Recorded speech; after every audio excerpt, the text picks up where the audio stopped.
जो लोग भक्ति करते हैं उन्हें सभी बुराइयों का त्याग कर देना चाहिए। सच्चा भक्त कभी भी किसी लोभ में नहीं फंसता। दो संत एक साथ रहते थे।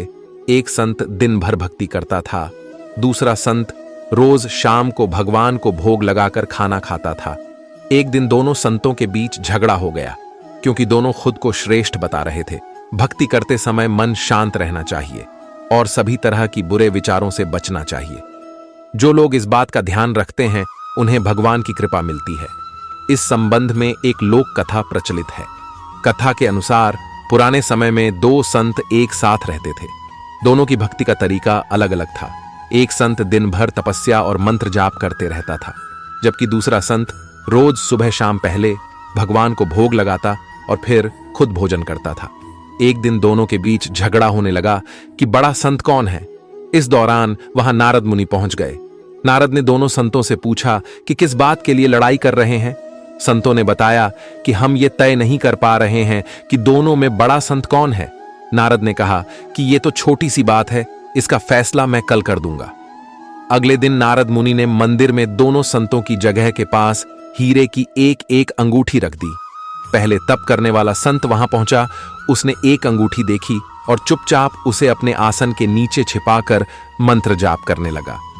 कुछ देर में दूसरा संत भगवान को भोग लगाने पहुंचा। उसने भी हीरे अंगूठी देखी, लेकिन उसने अंगूठी की ओर ध्यान नहीं दिया। भगवान को भोग लगाया और खाना खाने लगा। उसने अंगूठी नहीं उठाई। उसके मन में लालच नहीं जागा, क्योंकि उसे भरोसा था कि भगवान रोज उसके लिए खाने की व्यवस्था जरूर करेंगे। कुछ देर बाद वहां नारद जी आ गए। दोनों संतों ने पूछा कि अब आप बताएं कि हम दोनों में बड़ा संत कौन है। नारद ने तपस्या करने वाले संत को खड़े होने के लिए कहा। जैसे ही वह संत खड़ा हुआ तो उसके आसन के नीचे छिपी हुई अंगूठी दिख गई। नारद मुनि ने उससे कहा कि तुम दोनों में भोग लगाकर खाना खाने वाला संत बड़ा है।